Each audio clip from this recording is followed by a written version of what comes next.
আখিরুজ্জামান কিয়ামতের আলামতের যতগুলো হাদিস আছে এর মধ্যে একটা এরকম হাদিস আমি পড়েছি যে শেষ জামানায় মেয়েদেরকে ধরা হবে, ওদের পেট কেটে ফেলা হবে। আর কোন নিদর্শনের জন্য অপেক্ষা করছেন? শেষ জামানায় মেয়েদেরকে ধরা হবে, মেয়ে রাজি না থাকলেও বোঝানো হবে সিজার না করলে বাচ্চা বাঁচবে না। মেয়ে রাজি না থাকলেও, পরিবার রাজি না থাকলেও বোঝানো হবে বিজনেস যে সিজার না করলে আপনার মেয়েকে বাঁচানো যাবে না, আপনার সন্তানকে বাঁচানো যাবে না, পরিস্থিতি খুবই খারাপ। এমনভাবে ব্রেইন ওয়াশ করা হবে, ভয়ে বাচ্চা, মা বলবে হ্যাঁ করেন, সিজার করেন, বাবা বলবে হ্যাঁ করেন, কোনো সমস্যা নেই, জানেন।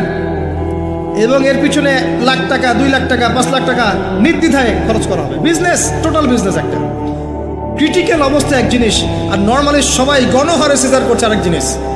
এটা টোটালি একটা ব্যবসা এবং পুরো মানব জাতিকে ধ্বংস করার প্ল্যান। এটা জুলুম, মেয়েদের উপর একটা জুলুম।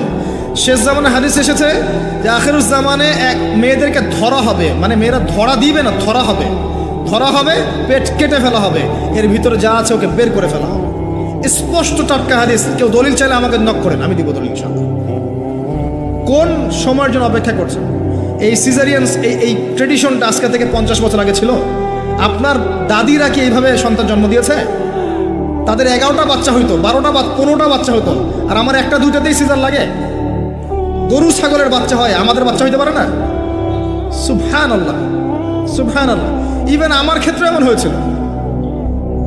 12 ঘন্টার মধ্যে না করলে আপনার ওয়াইফকে বাঁচানো যাবে না। বললাম ওয়াইফ বাঁচবে, নর্মালি হবে, নর্মালি করবে। আমি যাই না মাঝে দাঁড়ানো, আলটিমেটাম সময় দিচ্ছে যে সময়ের আগে হবে না, সময় এটা পার হয়ে গেলে সিরিয়াস